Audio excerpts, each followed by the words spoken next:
Yeah.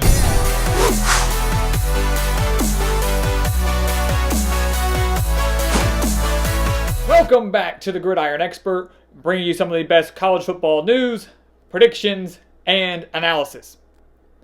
There is only one FBS college football game taking place this weekend, and it is one of the nation's best and most historic rivalries. The annual Army-Navy game taking place in Philadelphia for the 120th meeting between these storied programs. And it may not be the biggest headline game. It's not a ranked versus ranked matchup. Bowl destinations have already been set. Navy to the Liberty Bowl. Army won't even be able to go to a bowl game. But it is a game about honor, loyalty, pride, service, and of course, bragging rights. And as we have done all season long, we are here to break down the only and of course the biggest game of this week, Army and Navy. And we have a lot to cover, especially in the storied history between these two. Bitter rivals, of course, but at the end of the day, serving our country. These student athletes, whether they are playing on the football field or whether they are there as a cadet serving in the Army or serving in the Navy, they are there to learn in the academic field. They're there to play football. They are there when they graduate to serve our country. It's an unbelievable task. It's an unbelievable honor that these students, both men and women, have. And we are here to break down, once again, a rivalry game that I think is underrated by many. Not many people pay as much attention to it, but they should. Not just because of the history, but because of the amount of service and work that these men and women put in to their programs. So Army and Navy, they met all the way back in 1890. That was the first meeting. So this rivalry game goes back over 100 years. Obviously, this is the 120th meeting. Navy owns a 60-52-7 series lead over the Black Knights of Army, and they have met every single year since 1930. Think about that for a little bit. Every single year since 1930. That means that they met during World War II, obviously back in the 1940s. So, unbelievable history that we have here between the midshipmen and the Black Knights. Navy, for the longest time, dominated this series, winning 14 straight games from 2002 to 2015. Army, during that stretch, was not very competitive at all out on the gridiron, and Navy, of course, dominated that series because of it. But Army has won the past 3 games over the midshipmen by a combined 12 points. Of course, all of those coming by just one possession. So Army proving to have some thrillers in recent years, but have won 3 straight over the midshipmen by a phenomenal job and a phenomenal turnaround of this program by Jeff Monken and his staff. 7 of the past 10 games between Army and Navy have been decided by one possession. So, as we mentioned, it doesn't matter if either team is ranked. It doesn't matter if one team is horrible or one team is elite. It's going to be a close game. It's a rivalry game. And when it's a rivalry game, we throw records and history out the window. Every game is a new game and a new opportunity. 7 of the past 10 decided by one possession. Navy winning 4 of those 7. I expect another close matchup here in Philadelphia this Saturday, despite Army being one of the more disappointing teams, maybe even in the entire country this season. A year that many thought the Black Knights could maybe win 11 or 12 games, Army finds themselves at 5-7 on the year. But do not let that record fool you. They're 5-7, but 4 of those 7 losses have come by just one possession, many of them by just 3 or 4 points. And that includes that 24-21 overtime loss to Michigan way back at the beginning of the year in September. And to me, that was Army's downfall. They came so close to pulling off one of the biggest upsets of this 2019 season, maybe one of the biggest upsets in college football history, and they fell just short. And I think after that, that team kind of just fell apart. But they're 5-7 and still boast one of the best rushing offenses in the entire country. And that's what you're going to expect from Army and Navy, and really from these military academies, such as well Air Force in the FBS. You look at this, when you face Army or Navy, regardless of who you are, you know you're going to get the option, and you know you're going to get a ground and pound game from these military academies. Navy has the number 1 rushing offense in the entire country. Army has the number 2 rushing offense in the entire country. So I'm not really expecting these two teams to air it out a lot on Saturday afternoon. Army averages 311.7 rushing yards per game, and despite the 5-7 record, does average 30.3 points per game. So they can still put some points up on the board. They just haven't been able to get the job done defensively in terms of winning these games. Kelvin Hopkins, the great quarterback for the Black Knights, will be playing in his final game this Saturday. He has 706 yards and 7 touchdowns rushing on the year. So putting up some solid numbers once again on the ground.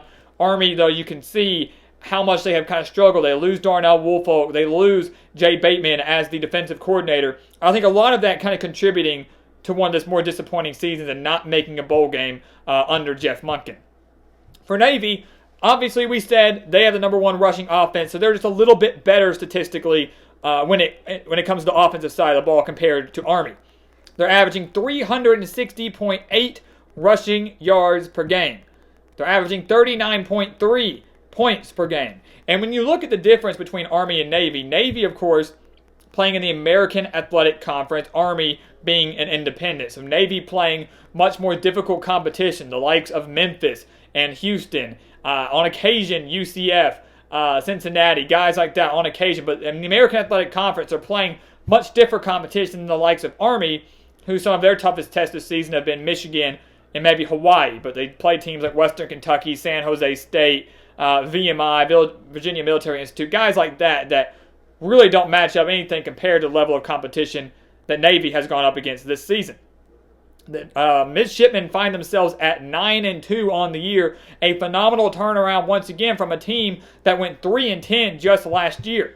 Malcolm Perry, like Kelvin Hopkins, a phenomenal quarterback for the midshipmen, is also playing in his final game, final Army-Navy game, but then he has one more in the Liberty Bowl against Kansas State. But final game in one of the biggest rivalries in all of college football, he rushed for over 1,500 yards and 19 touchdowns this season. So he had a phenomenal, fantastic senior year.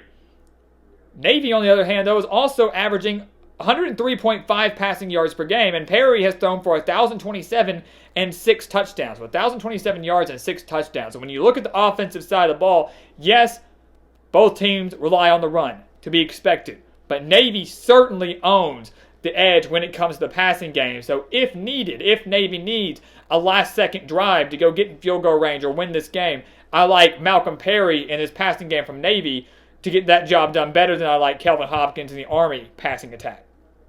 Defensively, when you look at it, it's plain and simple. They match up very, very similar to one another. Army allowing just 22.3 points per game, Navy allowing 24.2. And when you look at the rushing yards per game that's allowed, that's going to be obviously a key in this one. Army allows 144.1 rushing yards per game, while Navy's a little bit better once again, allowing just 109.7. So both well over 100 yards. And really in a game like this, it doesn't matter. Both these guys know what they're going up against. They've been doing it since 1930. I know schemes have changed, but in recent years, they know what they're going up against. And usually it's a fairly low-scoring game that we have in Philadelphia. It's not very high scoring. Both teams running the ball very, very well. But the defense is able to sniff that out and usually keep it within a low score, not allowing teams to run up the score that much. So that's what you're going to get out of these defenses here between these two military academies. Now, the one thing you have to look at for Army and Navy in a game like this, in a game that really does not provide many opportunities for turnovers, because they run the ball so much, outside of maybe fumbles on kickoffs or just running the ball, is you have to look at the amount of turnovers these two teams have forced on the year. And it's amazing looking at the kind of the opposite ways that these two defenses are heading. You look at Army. On the year, they have forced 17 turnovers. Not a bad mark. They forced 12 in their first 6 games. So in the previous 6 games, they've only forced 5. Defense, to me, in terms of forcing turnovers against some weaker competition maybe the Navy has faced, is starting to get a little bit cold, starting to struggle a little bit. And that's obviously been evident by Army's 5-7 record. Navy, on the other hand, has forced 19 turnovers on the year, but have forced 12 in their past 6. So Army forcing 12 in their first 6, Navy forcing 12 in their past 6. Their defense is heating up at the right time, and I feel like Army's is kind of cooling off a little bit. And that's a cause of concern going into a game where turnovers will be huge. Turnovers will be crucial. One turnover in a game like this could depend on whether you win or lose this game. Could make or break whether you win or lose this game. When you look at a team like Army here, once again, I mentioned with Malcolm Perry that I like that passing offense a lot. I like Navy to have an upper hand when it comes to the passing game. When we're talking about keys for the game, both of them, for both Army and Navy, stop the run and force turnovers. Man, that's plain and simple. Turnovers help you win games, and when you're facing the number 1, number 2 rushing offenses in the country, if you want to win, you better stop it. But the extra key I have for Army here is to stop the pass, across the board. Whether it's late in the first half, whether it's a game-winning drive that Navy's trying to operate, or whether Navy tries to catch Army off guard with an early play action or rolling out and chunking it deep from Malcolm Perry. He's an experienced quarterback. Kelvin Hopkins is too, but he has way more passing experience. Once again, against better opponents in a more elite conference, Independence versus AAC. And just across the board, I love this passing game more than I like the Army game. I don't expect Navy to rely on it that often, but if they do, or do they try to use it, Army has to be able to shut it down. Army cannot be caught sleeping like many of these other opponents have against the Black Knights or the Midshipmen, as these opponents are not expecting them to pass. Army needs to be able to shut that down. Navy owns the advantage there and could get some crucial points or some crucial yards by catching those Black Knight defenders sleeping and getting some major gains through the air. So in the end, what's going to happen in this historic matchup? Once again, one that has met for over 70 years. 89 actually, since 1930, 120th meeting here. Navy owning that 60 to 52-7 lead. They're going to improve it to 61 to 52-7 and snap the 3-game losing skid. They're going to send their seniors out with a victory. This one's crucial for Army because, yes, they cannot go bowling. Very unfortunate for that. And if they can win this game, their seniors will have gone their entire career at West Point without ever losing to Navy. If they win this Saturday, every player that graduates from Army will have never lost to Navy. And that is unbelievable considering the history that this rivalry and this series was going in from 2002 to 2015. But I like Navy to win this game. They have played so well. A team that went 3-10 last year and lost their 3rd straight to Army will win this Saturday and clinch a 10-win season going into the Liberty Bowl against a very solid Kansas State squad. That's a great bowl matchup. That's a great bowl destination for a midshipman team that absolutely deserves it. But one thing's for sure, this Saturday in Philadelphia, you will be in for another classic and one of the best rivalries in all of college football. One that is not talked about nearly enough, one that is not given nearly enough credit. But this Saturday, when you watch Army and Navy, think about those men and women both first off in the stands, but those men that are also on the field, that they are playing football for their programs, for their academies, but that when they graduate, they will be out there serving our country. And that's more that we can ever ask for as college football fans. Enjoy the game this Saturday, and once again, respect to the Army, Navy, the Coast Guard, the Marines, and the Air Force Academy, all of our military academies that provide us great entertainment but protect our country as well. So guys, I want to thank you for watching us here on YouTube. Make sure to like this video and check out everything we have for you in the description below. Some exclusive college football content offers just in time for the holidays. And once again, thank you for watching. Please continue to like, comment, and subscribe. And we'll see you next time on The Gridiron Expert.